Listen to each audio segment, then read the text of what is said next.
Ahora vamos a hablar sobre los símbolos para diferentes variables. Los símbolos han sido divididos obviamente en función del tipo de variable que se desea representar. A continuación se representan las variables más empleadas en el control de procesos. Por supuesto, aquí no vamos a representar toda la simbología, sin embargo, si se dominan estos símbolos, el resto será muy fácil de manejar. Nos enfocamos principalmente en los elementos primarios de control, o mejor conocidos como sensores. Estos constan con las características de medir, controlar o registrar variables de un proceso, con el fin de optimizar los recursos utilizados en este, siendo como una especie de ventana a la realidad de lo que está sucediendo en determinado proceso, lo cual servirá para determinar si el mismo va encaminado hacia donde lo deseamos. Entonces tenemos como primer punto la temperatura. Usualmente en la medición de la temperatura se emplean termopozos para proteger el elemento sensor del ataque químico o de otro tipo de las sustancias del proceso.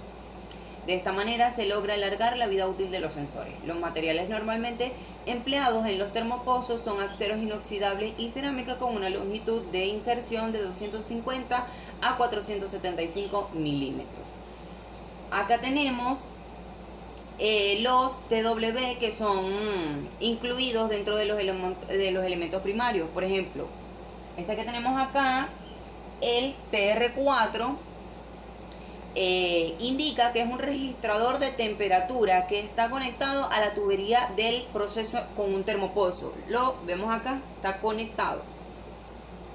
El empleo de los termopozos puede provocar que las lecturas tengan un retardo en la respuesta de la medición si el elemento sensor no queda perfectamente pegado en el fondo del termopozo.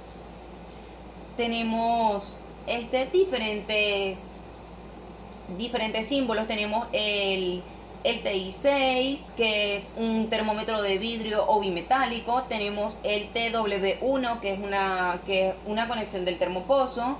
Tenemos el TE2, que es un elemento de temperatura sin termopozo. Tenemos el TE3, que es el elemento de temperatura con termopozo. Tenemos el transmisor indicador del sistema de llenado térmico. Tenemos el indicador de temperatura de tipo capilar con termopozo, que es el T1, el TI5. Y tenemos registradores locales con termopozo o resistencia con termoparo. Hablaremos ahora sobre lo que es la presión. Así como en la temperatura, en la presión también utilizamos termopozos, puesto que también se utilizan diafragmas para aislar el elemento primario, que son los sensores del proceso, tratando con esto de evitar que los productos agresivos puedan dañar el sensor. Un lado del diafragma tiene contacto directo con los productos del proceso y del otro lado se llena de químicos llamados sello químico. Acá mostramos las aplicaciones más comunes en la medición de la presión en instrumentos de presión. Tenemos el indicador de presión conectado directamente, tenemos uno montado directamente en el instrumento y montado en el proceso. Vemos que acá está montado en el instrumento y vemos que acá está directamente en el proceso. Estos son indicadores de presión conectados mediante diafragma con sello químico. Tenemos el transmisor indicador de presión con medidor de esfuerzos, el transmisor conectado del lado de baja presión del transmisor de flujo, que lo vemos de este lado. Y tenemos el indicador conectado directamente y utilizando sifón para vapor, que sería este que tenemos acá. Ahora vamos a hablar del nivel.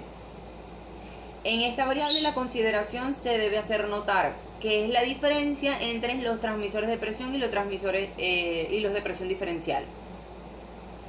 El LT4, que lo vemos acá, ya les voy a decir.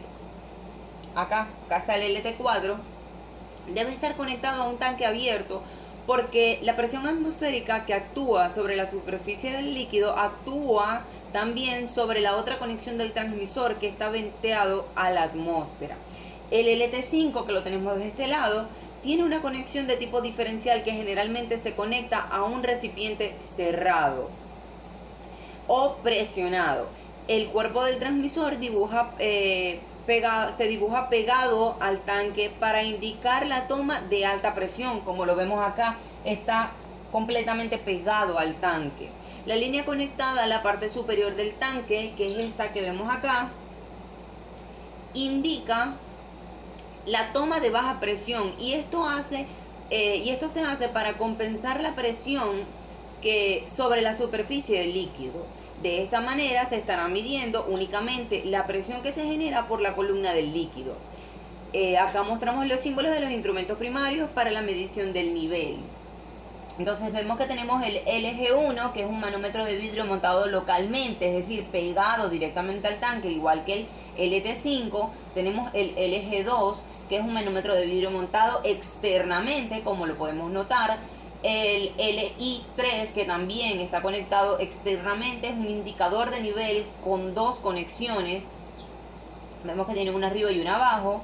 Tenemos el transmisor de nivel con una conexión, que es el LT4, que ya lo habíamos comentado. El LT5, que es el transmisor de nivel de presión diferencial, porque notamos que está pegado. Tenemos el LT6, que es el transmisor también diferencial de nivel, conectado al lado de alta. Vemos que está conectado al lado de alta. Tenemos el transmisor de nivel tipo radiactivo o sónico con sensor integral, que serían el LE22 y el LR7. Tenemos el tubo de burbujeo o con transmisor, que es el LT8, y el LI9 es un indicador de nivel de tipo flotador. Vemos que está la parte de arriba del tanque. Ahora vamos a hablar sobre el flujo. El flujo, en la variable del flujo se tiene una gran variedad de símbolos, lo que se asemeja a los mecanismos físicos de los medidores de flujo. Por ejemplo, el FE9, lo tenemos aquí, es un medidor de tipo propela, en cuyo caso este dispositivo físicamente tiene una propela mediante la cual se efectúa la medición del flujo. Como lo podemos notar acá, tenemos la placa de orificio con bisel, tenemos el FE2, tenemos el FT3, que es la placa de orificio con vena conectada al transmisor diferencial, la placa de orificio con accesorios de cambio rápido, el tubo Pitot Venturi, el tubo Venturi, el ventedero, el canal, el medidor de turbina o propela, que es del que acabamos de hablar, que es el FE9, el FE10, que es un medidor de flujo electromagnético con transmisor. Por acá tenemos más, tenemos que es el medidor de flujo ultrasónico con transmisor. Tenemos el medidor de objetivo o target. Tenemos el medidor indicador totalizador de desplazamiento positivo, el FE14. Tenemos el sensor Vortex, el Tobera, el medidor de flujo sónico Doppler o transmisor de tiempo, y el transmisor de flujo magnético. Ahora vamos a hablar sobre los elementos finales de control. El elemento que actúa sobre el proceso para producir una acción de tal manera que se obtenga el valor deseado de variable en lazos de control recibe el nombre de elemento final. En esta sección se muestran las válvulas que son elementos finales de control más comúnmente usados. Para accionar una válvula existen diferentes tipos de actuadores. Tenemos neumáticos, hidráulicos, eléctricos, los cuales pueden ser utilizados con cualquiera de los cuerpos de las válvulas aquí mostrados. Tenemos la válvula de control diafragma WS. Esta abre cuando la falla de aire, cuando hay falla de aire, o cierra también cuando hay falla de aire. Cuando hay falla de aire, FO abre, y cuando haya falla de aire, FC cierra. Tenemos esta que está acá, que empuja para cerrar la falla del aire, y esta empuja para abrir la falla del aire. Tenemos la válvula de mariposa, que en este caso, cuando la válvula cuando falla el aire, cuando hay falla de aire, en este caso cierra, cierra, y en este caso abre.